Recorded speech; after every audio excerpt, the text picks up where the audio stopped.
ঠিক সেই মুহূর্তে যখন জান্নাত আর জাহান্নামের সবাই তাদের নিজ নিজ জায়গায় স্থির হয়ে যাবে, তখন আল্লাহর পক্ষ থেকে একজন ফেরেশতা উচ্চ স্বরে ডাক দেবেন। সেই ফেরেশতার ডাক জান্নাতের প্রতিটি জায়গা এবং জাহান্নামের প্রতিটি কোণা পর্যন্ত পৌঁছে যাবে। তিনি প্রথমে ডাকবেন, হে জান্নাতের মানুষেরা। এই ডাক শুনে জান্নাতের সবাই ভয় আর আতঙ্কে তাদের ঘাড় উঁচু করে তাকাবে।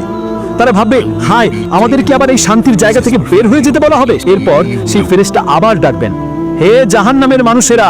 এই ডাক শুনে জাহান্নামের লোকেরাও তাদের মাথা উঁচু করে তাকাবে। শাস্তির মধ্যেই তাদের মনে ছোট্ট একটা আশার আলো জ্বলে উঠবে।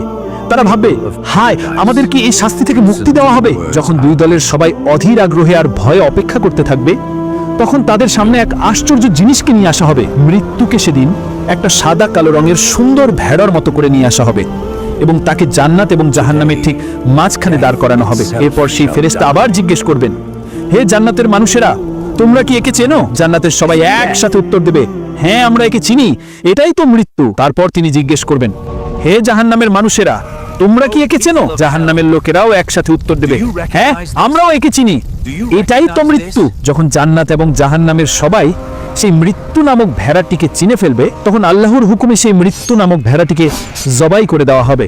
अल्लाह जो इस वीडियो को शेयर करे उसकी जिंदगी इबादत और मोहब्बत से रोशन कर दे।